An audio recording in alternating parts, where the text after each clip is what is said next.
कधीकधी आयुष्यात असा काळ येतो ज्यावेळी माणूस पूर्णपणे थकून जातो. मनात इतकं दुःख साचलेलं असतं की कोणाशी बोलावं, काय करावं काहीच समजत नाही.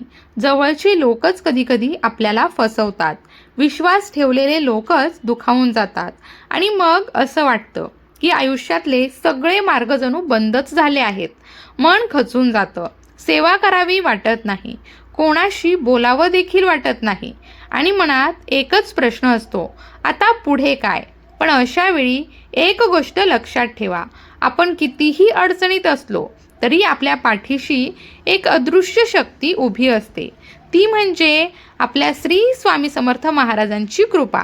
महाराजांनी आपल्या भक्तांसाठी एक असं शक्तिशाली साधन दिलं आहे जे मनाला उभं करू शकतं, दुःख कमी करू शकतं आणि आयुष्यात नवीन आशा निर्माण करू शकतं. ते साधन म्हणजे तारक मंत्र. आजच्या या व्हिडिओमध्ये आपण जाणून घेणार आहोत तारक मंत्राची खरी ताकद काय आहे, तो आपल्या आयुष्यात कसा काम करतो आणि जेव्हा आपण पूर्णपणे खचून जातो तेव्हा तारक मंत्र आपल्याला कसं उभा करू शकतो. निशंक होई रे म्हणा, निर्भय होई रे म्हणा, प्रचंड स्वामीबळ पाठीशी नित्य आहे रे म्हणा, अतर्क्य अवधूत हे स्मरणगामी, अशक्य ही शक्य करतील स्वामी. नमस्कार स्वामी भक्तांनो.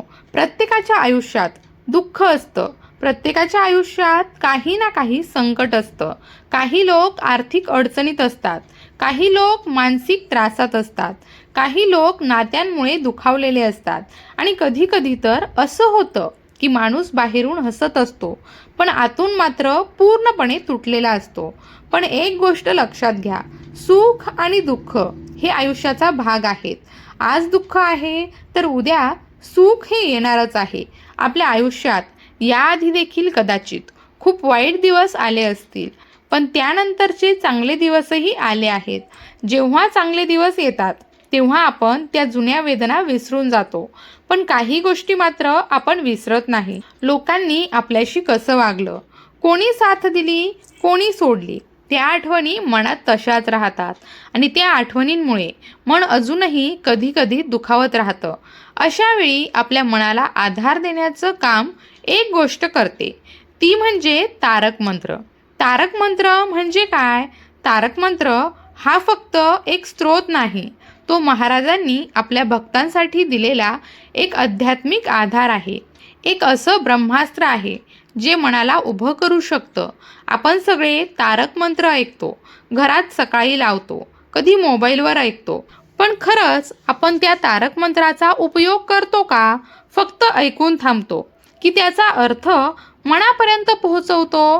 कारण तारक मंत्राची खरी शक्ती तेव्हा काम करते जेव्हा तो मनापर्यंत पोहोचतो.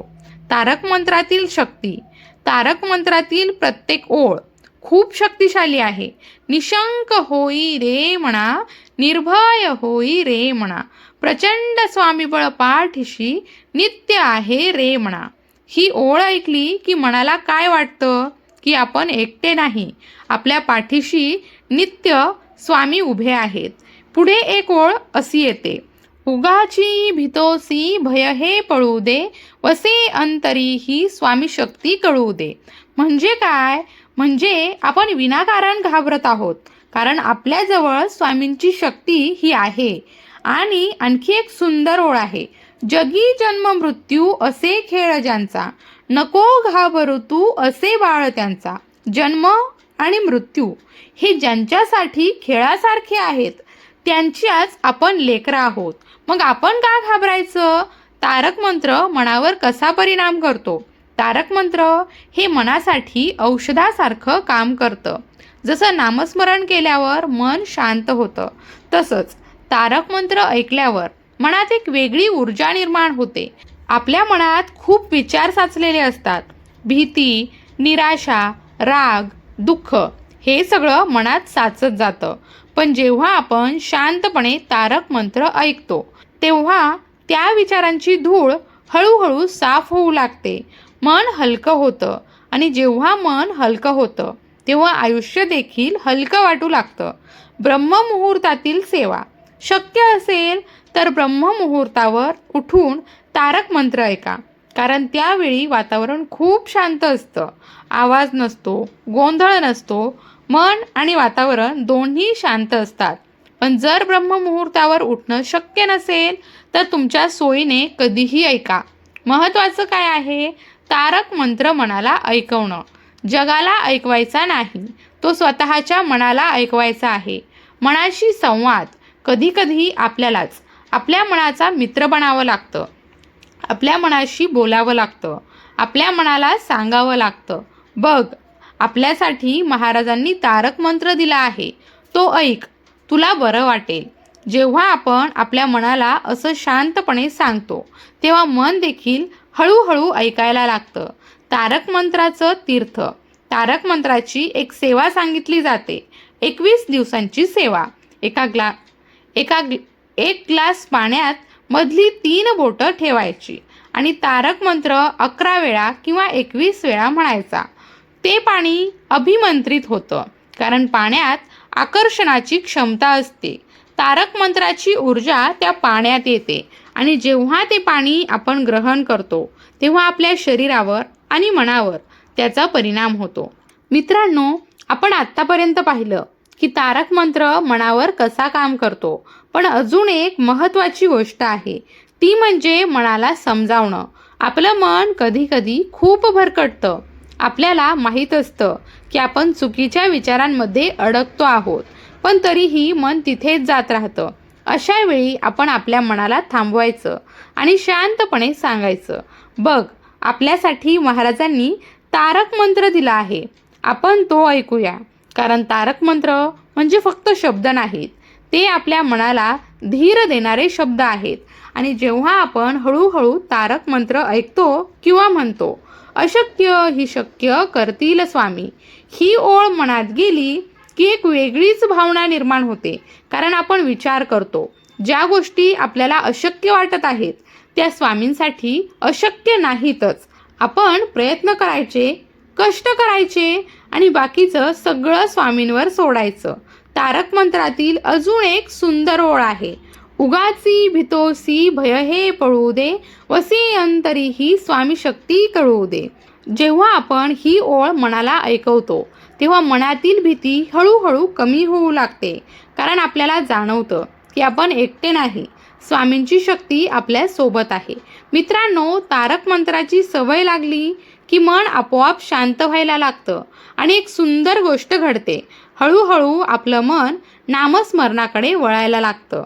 सुरुवातीला आपण फक्त तारक मंत्र ऐकतो, पण काही दिवसांनी आपल्यालाच स्वामींचं नाव घ्यावंसं वाटू लागतं. कारण मनाला त्या नावाची गोडी लागते आणि जेव्हा नामस्मरण सुरू होतं तेव्हा आयुष्यात अनेक गोष्टी बदलायला लागतात. महाराजांची कृपा हळूहळू जाणवायला लागते. म्हणून जर तुम्ही खूप टेन्शनमध्ये असाल, दुःखात असाल आणि तुमच्याकडून काही सेवा होत नसेल तर एकच गोष्ट करा, दररोज काही मिनटं मनापासून तारक मंत्र ऐका.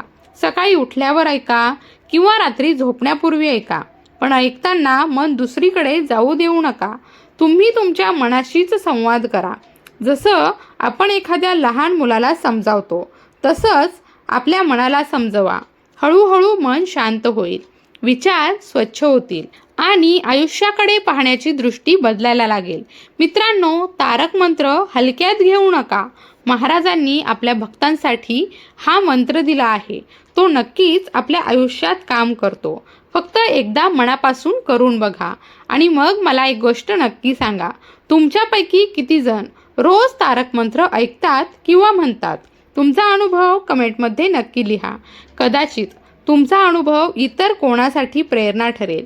आजसाठी इतकंच. झालेली सेवा स्वामींच्या चरणी अर्पण करते. व्हिडिओ आवडला असेल तर लाईक करा, ज्यांना गरज आहे त्यांच्यापर्यंत शेअर करा आणि चॅनलला सबस्क्राईब करायला विसरू नका.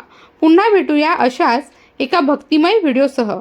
तोपर्यंत भिवू नको, स्वामी सदैव पाठीशी आहेत.